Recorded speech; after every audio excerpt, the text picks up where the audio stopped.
Sarangsala Saltang Tripurani Angui Loksoba Chong Mariwo Batane Roni nomination Rena ni Paitak ni Sal Ashala Bebagai Kaisuku Bodol ni Bakakti nomination Disaka Abonatewe Saklaiwe Deka Saltang Tripura Hankorne Asufang Dr. Bishal Kumar Aroni Bishingo Jotini Sai Nangkukmani Anka BJP ni Batane Biplo Kumar Debte Congress ni Angui Batane Ashish Kumar Saha Te Kaisini nomination Joma Khalaika Kabama Regional Bodol Roni Adongrok Sangrong Shal Eba 28 March ni Shal Mariwo nomination Rogna Scrutiny ni Klai Zagnai Te 30 March ni Shal Mariwo nomination Rosawi na har zaknai aboni yagolo paithakni batane rone mong saklai zaknai aboni yagolo bote be saklaika chong marino tongkosang ni bishingte khlaina ni bagai salkisa romai bot na harnai rona training khlaira zagai tongko security system na naisi gaino gobangma father hasne ni naimathang bodol rona butu bujaka abono karibo chong marini shalo mong sasak jengjal angyani bagai nungjaknai tei ors rogni shepsarbu na har zaka kisa kisa tongmani zora faimani bagai no abo hayya prina har zaka hani shaka hankora कितना nomination submission हुआ है और आज कितना हुआ?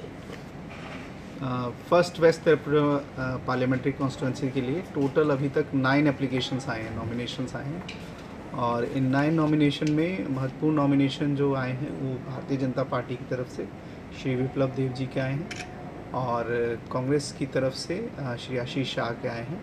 बाकी जो 7 candidates हैं इनमें से कुछ रीजनल पार्टीज़ के हैं और कुछ इंडिपेंडेंट हैं।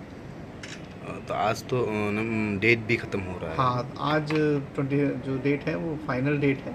हम उम्मीद करते हैं कि मैक्सिमम होगा तो एक एप्लीकेशन और आ सकता है, नहीं तो यही एप्लीकेशन फाइनल लिस्ट में रहेगी। स्क्रूटनी कब तक होगा और कब? कल स्क्रूटनी है, कल 11 बजे से स्क्रूटनी शुरू होगी, जिसमें सभी पार्टीज़ के मेंबर्स को बुलाया गया है जिन्होंने भी अप्लाई किया है और 30 तारीख को विड्रॉल है, लास्ट डेट विड्रॉल का।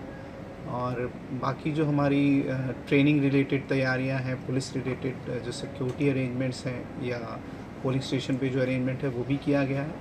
आज एक नई एडवाइजरी आई है इलेक्शन कमीशन की तरफ से कि जो गर्मी है उसको देखते हुए पोलिंग स्टेशन पे बाकी जो फैसिलिटीज़ हैं जैसे ड्रिंकिंग वाटर है या ORS की जो सुविधाएँ देने का काम है या शेड का जो व्यवस्था है वो करने के लिए उसके अलॉन्ग हम भी उसी एडवाइजरी को फॉलो करके जो भी पोलिंग स्टेशंस पे उन पे इस तरह की सुविधाएं देने की कोशिश कर रहे हैं। Thank you. Bureau report Kok खरांग।